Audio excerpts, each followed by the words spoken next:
Assalamualaikum warahmatullahi wabarakatuh. Kami dari kelompok 10 ingin mempresentasikan tentang tugas akhir kami pada bab Design Thinking. Sebelumnya, kami akan memperkenalkan anggota kelompok kami. Yang pertama ada saya sendiri, Muhammad Rafli Atarik Sumbi. Kemudian ada Gali Utomo, ada Redi Putra Pariska, dan Muhammad Fikri Ulumuddin dari anggota kelompok 10. Yang pertama saya akan membahas apa itu design thinking.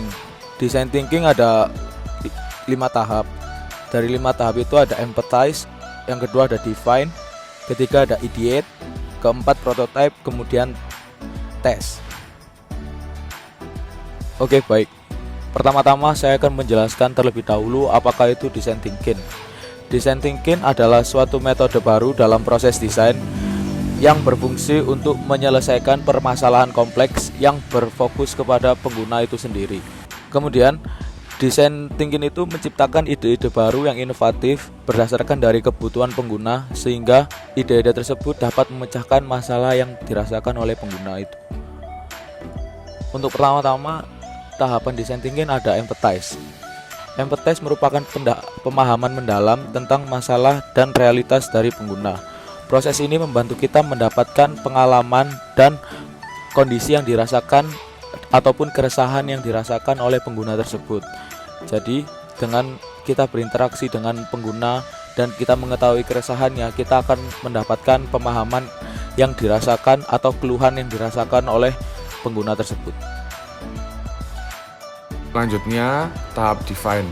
Pada tahap ini, kami menganalisis serta mengimplementasikan dari interpretasi apa saja yang sudah kami dapatkan. Pada tahap define ini, kami membreakdown menjadi 2 bagian. Yang pertama, latar belakang, dan yang kedua, rumusan masalah. Pada latar belakang, terdiri dari yang pertama, keresahan supir angkot mengenai pendapatan yang berkurang. Yang kedua, sulitnya masyarakat mengetahui posisi angkot. Dan yang terakhir, angkot dinilai tidak efektif. Pada rumusan masalah, yaitu yang pertama, apa yang menyebabkan angkot jarang ditemukan. Yang kedua, apa yang menyebabkan minat masyarakat berkurang terhadap angkot. Dan yang terakhir, apa yang menghambat angkot untuk tetap eksis.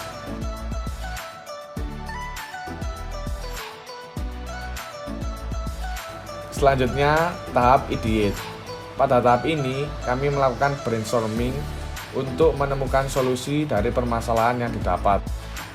Pada tahap ini, kami memilih inovasi berupa aplikasi pelayanan jasa transportasi umum yang berfungsi untuk memudahkan akses transportasi umum yang sudah melegenda. Dengan sentuhan media digital, angkutan umum dapat diterima oleh masyarakat pada zaman sekarang. Inovasi ini juga dapat menunjang pendapatan supir angkot yang sempat anjlok. Dan ini juga bisa memperlebar lapangan pekerjaan di daerah Malang. Agar kami dapat bersaing dengan aplikasi transportasi umum yang lain, pada aplikasi ini terdapat fitur yang disesuaikan dengan kebiasaan masyarakat yang sudah mendarah daging terhadap transportasi umum, seperti charter, jauh dekat harga tetap, dan mudah dijangkau oleh masyarakat menengah ke bawah.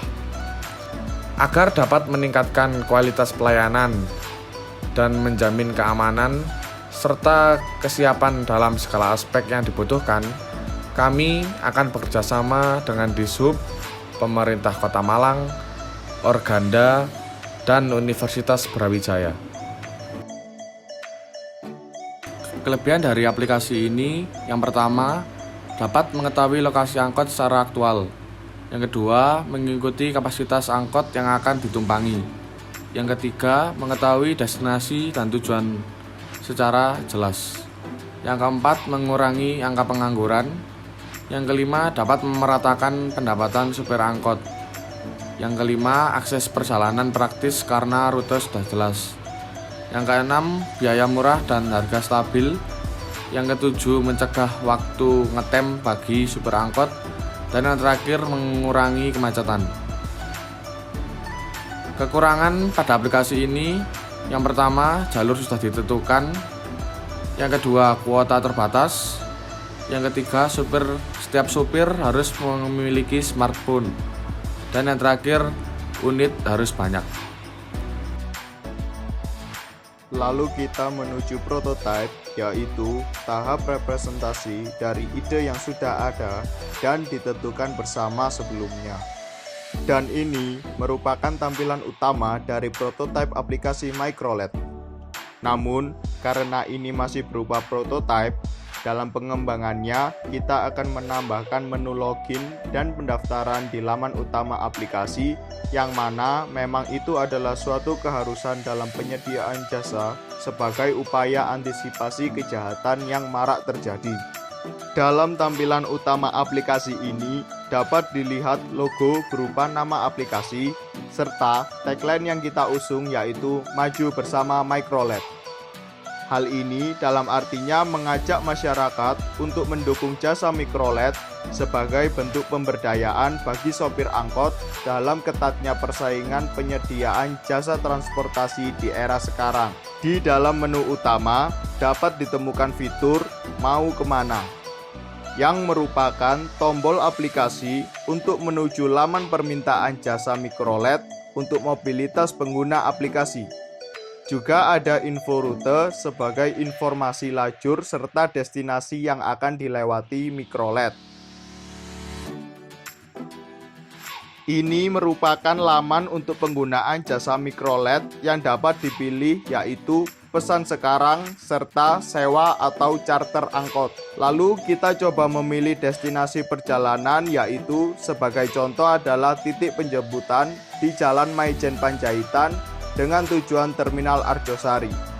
Klik Go. Pengguna langsung diarahkan ke rute perjalanan MicroLED, yaitu angkot rute ADL atau Arjosari Dinoyo Landungsari, serta langsung dapat ditemukan angkot terdekat dari titik penjemputan disertai nama sopir serta rating dari sopir angkot tersebut. Yang dapat menjadi keunggulan aplikasi ini yaitu pengguna dapat mengetahui kuota penumpang yang ada di pilihan MicroLED.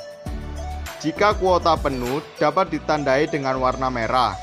Lalu kita pilih Pak Arifin ganteng. Setelah mendapat sopir angkot yang kita inginkan, kita akan menuju laman yang ditemukan informasi harga, detail pemesanan, serta pilihan pembayaran yang dapat dilakukan, yaitu pembayaran tunai langsung dengan uang atau cash, dengan OVO, serta MyPoint yang merupakan alat pembayaran yang kita kembangkan. Dalam mendapatkan MyPoint, pengguna bisa mendapatkannya dengan cara top up atau mengumpulkan poin dari setiap perjalanan yang dilakukan melalui aplikasi MicroLED. Lalu tampilan layar mengarahkan pengguna untuk menunggu MicroLED. Pengguna dapat chat dengan pihak MicroLED yang akan ditumpanginya. Sebelum itu, demi keamanan dan keselamatan bagi seisi angkot, tim kami menyarankan bagi mitra MicroLED untuk menyediakan kernet untuk setiap angkot untuk memudahkan pekerjaan sopir dalam menjalankan aplikasi. Pengguna dapat mengetahui lokasi virtual dari angkot yang ditumpanginya serta rute yang dilewatinya dengan tampilan garis biru seperti yang ada di layar. Setelah sampai di lokasi tujuan, tampilan akan menunjukkan seperti di layar, serta terdapat fitur feedback berupa bintang yang akan diberi kepada mitra MicroLED disertai komentar dari pengguna. Seperti itulah cara pengaplikasian MicroLED. Tim kita membuat desain aplikasi tersebut dengan simpel agar memudahkan pengguna dalam menjalankan aplikasi. Namun, tim kami tetap membuat aplikasi ini dengan sangat informatif. Maju bersama MicroLED.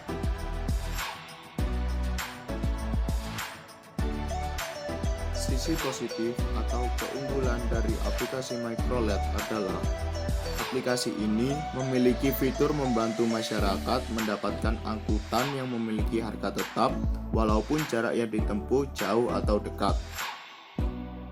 Customer dapat mengetahui posisi angkot yang akan ditumpangi dengan melihat maps. Aplikasi ini juga memiliki info rute untuk memudahkan informasi kepada customer yang awam dengan rute ditempuh oleh angkot. Microlet memberikan menu sewa untuk charter. Pemecahan dari masalah yang ada dalam masyarakat yaitu penyediaan aplikasi bagi sopir angkot untuk pemberdayaannya dalam mendapatkan penghasilan di tengah ketatnya persaingan penyedia jasa angkutan berbasis online berupa Microlet. Karena jika dilihat di lapangan, faktanya adalah kelebihan ojol dibanding angkot lebih efisien, dapat menghemat waktu, banyak promo yang diberikan, sampai tepat pada lokasi yang dituju, lebih mudah diakses, mudah ditemukan di mana-mana, harga stabil atau tetap. Lalu, kekurangan angkot dibanding ojol yaitu banyak mendapat stigma yang negatif dari masyarakat karena sering ngetem sembarangan hingga membuat macet, supir ugal-ugalan, dan lain-lain. Tidak dapat menjangkau daerah kampung atau perumahan, hanya ada di jalan besar saja.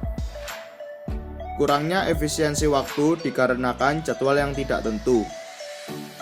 Kurangnya kenyamanan akibat angkot yang kotor.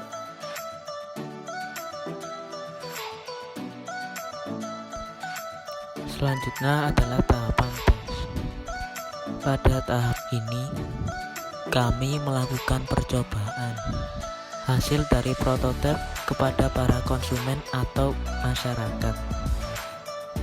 Pada tahap ini, konsumen dapat memberikan kritik serta sarannya kepada aplikasi ini untuk menjadikan lebih baik. Kami menggunakan dua platform untuk melakukan tes, yaitu via WhatsApp dan Google Form yang ditujukan kepada masyarakat. Berikut hasilnya dari via WhatsApp. Dari beberapa orang yang telah kita tes, hasilnya mereka mengatakan bahwa aplikasi ini sangat menarik di era sekarang dan cukup inovatif karena memberikan layanan berupa penyedia transportasi umum yang berbasis online, serta sangat mempermudah masyarakat untuk menaiki angkutan umum.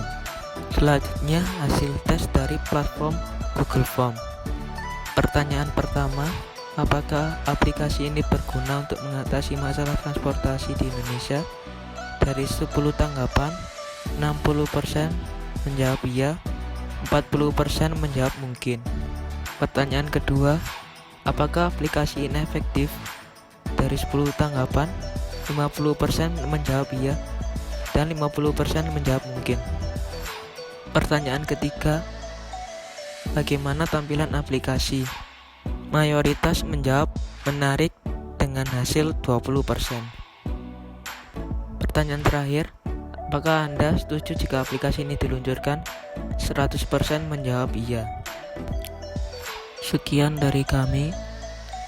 Mohon maaf bila ada kekurangan, karena kekurangan berasal dari kami dan kesempurnaan hanya milik Allah SWT.